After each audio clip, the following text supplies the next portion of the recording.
Look, this Christian Wilkins situation is way bigger than anyone's letting on right now. You're talking about a guy who just got a $110 million contract, 82.5 million of that guaranteed. And now, suddenly, the Raiders decide to move on from him. That kind of move doesn't happen unless something seriously wild is going on behind the scenes.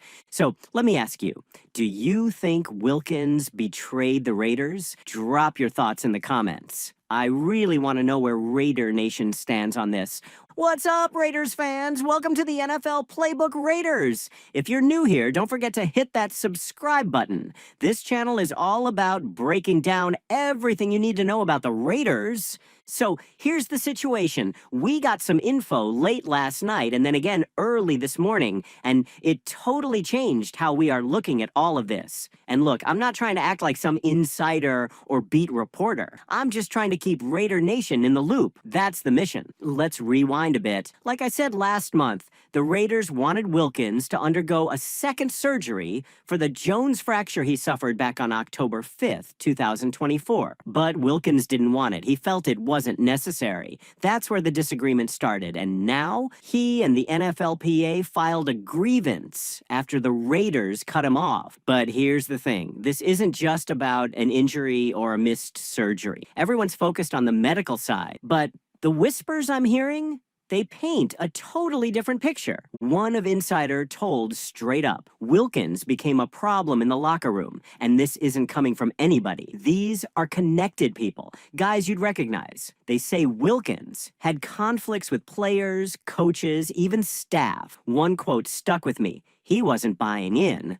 That's a big deal, because let's be real, this new regime, they're all about culture. Pete Carroll, John Spytek, Tom Brady, these guys don't have time for players who aren't fully locked in. If you're not all in, you're out. Today, Pete Carroll basically admitted they didn't really know what Wilkins' return timeline was. That lines up with everything I've heard. This isn't just miscommunication, it's a full-on breakdown. So this whole situation with Wilkins, it's not a Raiders issue. It's a Wilkins issue, period. Now, here's where things take another turn. I heard today that something went down between Wilkins and the team. I tried to reach out to different sources about it and asked about it. One called it weird. That's it. That's all they'd say. Another told me, we're better off without him. When everyone's that tight-lipped, you know it's serious.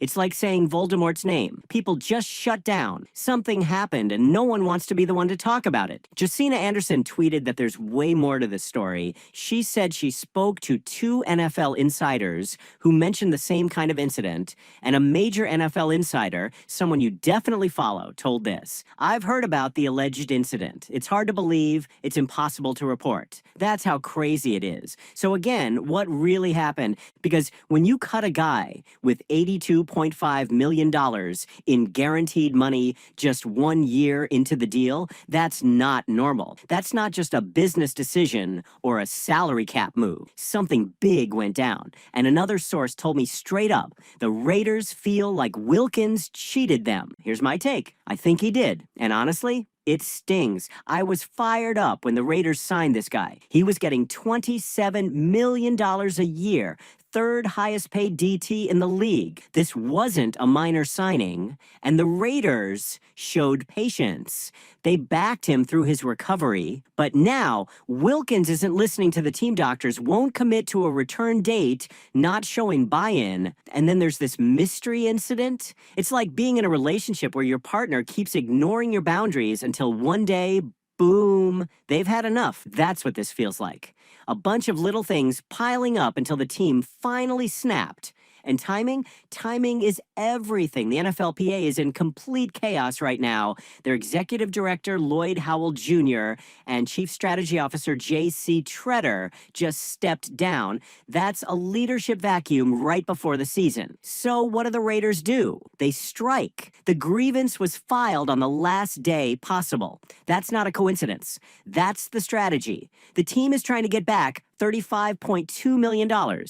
And going up against a union in disarray, yeah, the timing lines up. Let's also not forget what the Raiders said in their official statement. it is in the best interest of the organization to move on from Christian Wilkins. Really think about that.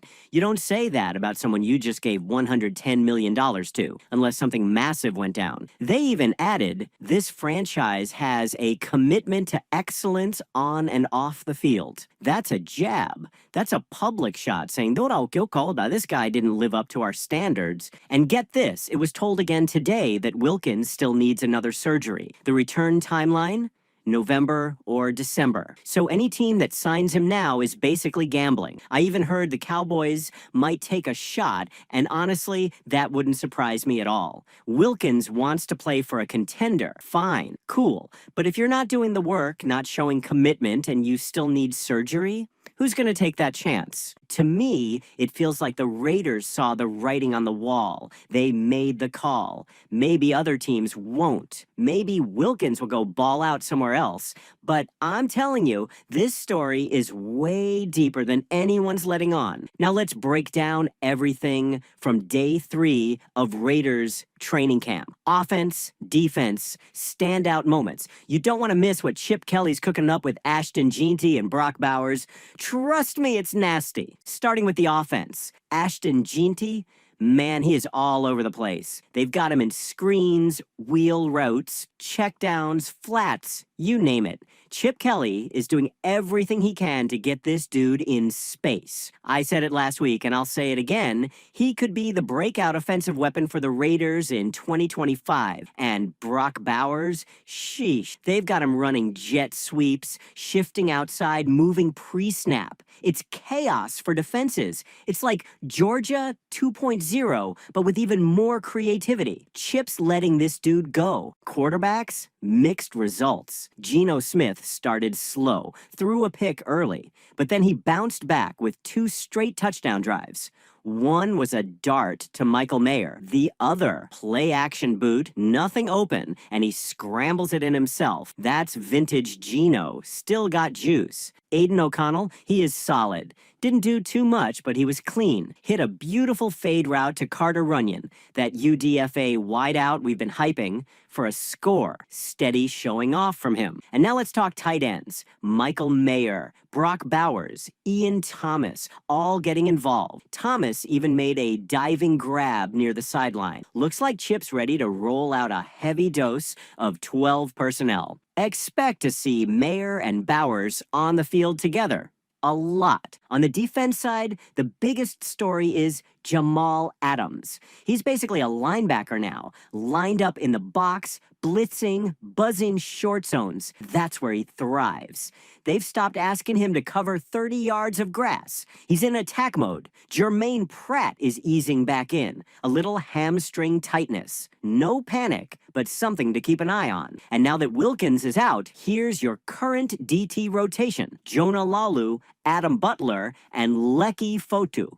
But here's a twist. Tyree Wilson, our edge guy, is getting reps at 3 tech. Especially on 3rd down, they're experimenting. And honestly, he looked sharp, more juice, more confidence. It finally looks like it's clicking for him. Overall, the defense looked locked in. Pads aren't fully thumping yet, but the speed, the physicality, it's coming together. Patrick Graham wants this group flying around, and they are. So yeah, the Wilkins mess is loud, but football's still happening. And this squad?